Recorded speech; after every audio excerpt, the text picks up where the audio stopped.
So, good evening, student. Welcome back in my YouTube channel. So, guys, now Diwali holidays over.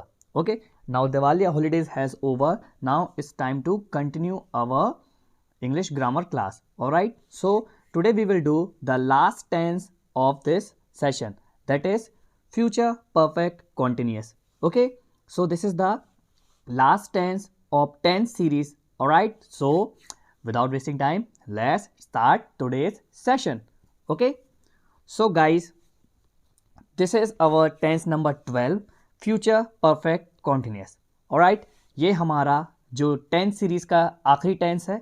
इसके बाद आपके tense खत्म हो जाते हैं. So watch this video till the end. चलिए, अब इस टेंस की भी कुछ पहचान होती है बाकी टेंस की तरह. तो चलिए हम इसकी पहचान की तरफ नज़र डालते हैं कि आखिर फ्यूचर परफेक्ट कॉन्टिन्यूस की पहचान क्या है. तो इसकी पहचान है रहा होगा, रहे होंगे, रही होगी. लेकिन मोस्ट इंपॉर्टेंट वर्ड जो है वो है से रहा होगा, से रहे होंगे, से रही होगी. यानी इसमें टाइम का बहुत ज़्यादा खेल है. टाइम वाले सेंटेंस मैंने आपको सिखाए हैं, सिंस और फॉर वाले. यस, वो उसी का इसमें इस्तेमाल होना है. तो ऐसे सेंटेंस जिनके लास्ट में से आएगा वो फ्यूचर परफेक्ट कॉन्टिन्यूस कहलाएगा. चलिए इनका स्ट्रक्चर देखते हैं हम. का स्ट्रक्चर है, पॉजिटिव सेंटेंस का स्ट्रक्चर आपका होगा subject plus will have been. इसमें बीन का इस्तेमाल होता है, BEEN. ओके, प्लस वर्ब का फर्स्ट फॉर्म. इसमें वर्ब का फर्स्ट फॉर्म आएगा, वर्ब का थर्ड फॉर्म नहीं आएगा. ओके, इसके साथ वर्ब ING और फिर ऑब्जेक्ट. नेगेटिव देख लें तो सब्जेक्ट प्लस विल के तुरंत बाद आएगा नॉट और फिर आएगा have, then been, then again verb का first form ING and object. Interrogative में विल सबसे आगे आ जाता है, उसके बाद सब्जेक्ट, फिर नॉट अगर नेगेटिव सेंटेंस है, फिर हैव बीन, देन वर्ब का first form ING and object. Okay, so guys this is the simple structure of future perfect continuous tense. Okay, वैसे भी जितने भी हमारे परफेक्ट कॉन्टिन्यूस टेंस होते हैं, चाहे वो प्रेजेंट परफेक्ट कॉन्टिन्यूस हो, पास्ट परफेक्ट कॉन्टिन्यूस हो, फ्यूचर परफेक्ट कॉन्टिन्यूस हो, सब में वर्ब का फर्स्ट फॉर्म प्लस ING ही आता है. बस सबसे ज़्यादा जो कमाल की चीज़ है वो ये है कि इसमें टाइम का इस्तेमाल होता है. तीनों की तीनों टेंस में ही सिंस और फॉर का इस्तेमाल होता है. अब सिंस और फॉर का इस्तेमाल कहाँ कहाँ करना है तो उसके लिए मैंने आपको स्पेशल वीडियो बनाया है, जिसे आप डिस्क्रिप्शन बॉक्स में जाकर देख सकते हो. मैंने पूरे टेंस की एक प्लेलिस्ट तैयार की हुई है आपके लिए. Okay, so guys, this is the structure of future perfect continuous. Now we will do practice with some sentence. Alright, अब हम कुछ सेंटेंस के साथ प्रैक्टिस करेंगे ताकि आप समझ सको कि आखिर कैसे हमको सेंटेंस को ट्रांसलेट करना है.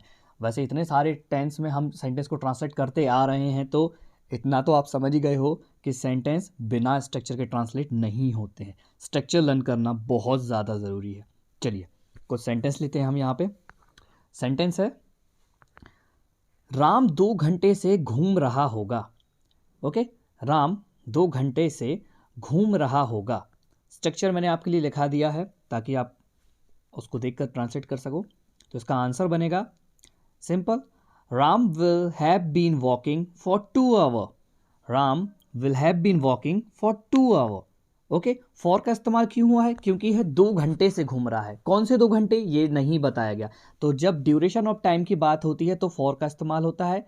ओके, और जब हमारा एग्जैक्ट टाइम होता है जो हमको मालूम हो तो वहाँ पे पॉइंट ऑफ द टाइम जो होता है वहाँ सिंस का इस्तेमाल होता है. नेगेटिव देखें, Ram will not have been walking for 2 hour, ये नेगेटिव हो जाएगा. इंट्रोगेटिव के लिए विल को सबसे आगे लगा देंगे. Will Ram have been walking for 2 hour, क्या राम 2 घंटे से घूम रहा होगा.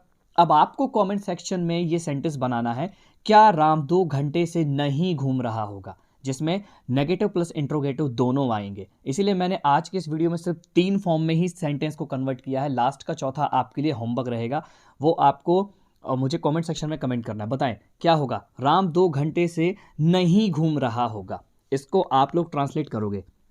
ओके, ताकि आपकी भी प्रैक्टिस हो सके, क्योंकि सारा काम अगर मैं करूँगा तो फिर आप कब करोगे भाई. आखिर ये वीडियोस आपकी प्रैक्टिस के लिए बनाए हुए हैं, मैंने अपने लिए नहीं, है ना. मैं तो पहले से ही जानता हूँ. चलिए कुछ और सेंटेंस लेते हैं हम. नेक्स्ट सेंटेंस है हमारा, वह कल से सीख रही होगी. वह कल से सीख रही होगी. ओके, वह कल से सीख रही होगी. चलिए तो इसको ट्रांसलेट करते हैं. ओके, वह कल से सीख रही होगी. तो इसमें हमारा जो ट्रांसलेशन आएगा वो आएगा, she will have been learning since yesterday. देखिए यहाँ पे सिंस का इस्तेमाल किया है मैंने. क्यों? क्योंकि हमको पॉइंट ऑफ द टाइम मालूम है, वो बता रहा है सेंटेंस भाई कल से सीख रही होगी, उन्होंने साफ साफ कह दिया है कि वो कल से सीख रही है भाई, यस्टरडे से, तो हम यहाँ सिंस का इस्तेमाल करेंगे। She will have been learning since yesterday. Negative देखें, she will not have been learning since yesterday, वह कल से नहीं सीख रही होगी भाई। इसके बाद इंट्रोगेटिव देखें, क्या वह कल से सीख रही होगी, तो will she have been learning since yesterday. अब फोर्थ फॉर्म में आपको बताना है वह कल से नहीं सीख रही होगी, ये आप मुझे कन्वर्ट करके बताइए, वह कल से नहीं सीख रही होगी। इसको कैसे कन्वर्ट करना है आप कमेंट सेक्शन में कमेंट करें, सभी बच्चे कमेंट सेक्शन में मुझे कमेंट करें, वह कल से नहीं सीख रही होगी, इसको ट्रांसलेट करिए आप। ओके, तो गाइस यहाँ पे मैंने आपको सेंटेंस को 3 तरह से कन्वर्ट करके बता दिया है, पॉजिटिव, नेगेटिव एंड इंट्रोगेटिव, और नेगेटिव प्लस इंट्रोगेटिव आपको करना है, क्योंकि ये हमारा आज के सेशन का आखिरी वीडियो है। इसके बाद कल से मैं आपको टेंस की प्रैक्टिस करवाऊंगा और आपको कुछ बेसिक ट्रिक भी बताऊंगा कि आखिर कैसे हम सेंटेंस के स्ट्रक्चर को आपस में कनेक्ट करके लर्न कर सकते हैं।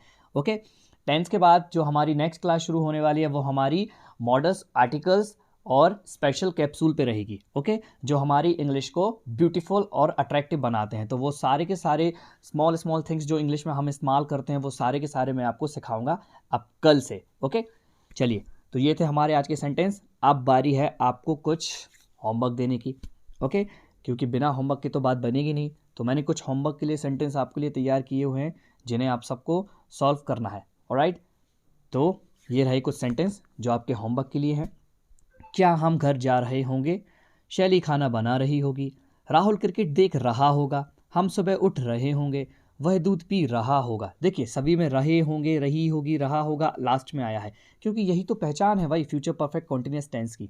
ओके, वो अलग है प्रेजेंट कॉन्टिन्यूअस टेंस जिसमें सिर्फ रहा है, रही है, रहे है आता है, इसमें होंगे हो रहा है, रहे होंगे, रही होगी, रहे होंगे, इस तरह से ये इसकी पहचान है इस टेंस की। तो इनको आप कन्वर्ट करें और कमेंट सेक्शन में इनको कमेंट करें। तो ये था गाइस हमारा आज का सेशन जिसमें हमने सीखा future perfect continuous tense.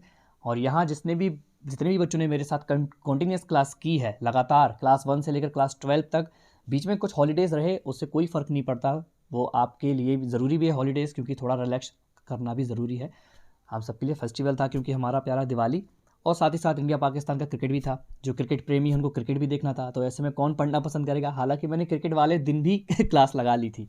Okay, खैर वो मेरा अपना पर्सनल ओपिनियन है क्योंकि मुझे क्रिकेट पसंद नहीं। तो ये थी हमारी आज की क्लास जिसमें हमने टेंस 1 से लेकर टेंस 12 तक सारी टेंस सीखी हुई हैं। अगर किसी बच्चे ने शुरू की क्लासेस नहीं देखी हैं तो मैंने प्ले लिस्ट बना दी है, आप वहाँ जाकर क्लास 1 से लेकर क्लास 12 तक पूरी 12 क्लास देख सकते हो, ठीक है, ताकि आपकी टेंस में अच्छी पकड़ हो जाए एकदम ज़बरदस्त। क्योंकि कल से हमारी बहुत इंटरेस्टिंग चीज़ें चलेंगी और वो बताई नहीं जाएंगी कि उसमें क्या सिखाया जाएगा, वो आपके लिए सरप्राइज़ रहेगा। मैं उसमें कुछ भी आपको सिखा सकता हूँ जो आपके लिए बहुत यूज़फुल होगा। ऑलराइट, तो मिलते हैं कल शाम 7:30 बजे। तब तक के लिए खुश रहें, सुरक्षित रहें। अब तो आपके स्कूल भी खुल चुके हैं, तो स्कूल में भी पूरे प्रिकॉशंस का इस्तेमाल करें, सैनिटाइज लेके जाएं, मास्क लगाएं और दूरियां ज़रूर बनाए रहें। ऑलराइट, तो मिलते हैं कल शाम 7:30 बजे। Stay tuned with me, bye bye.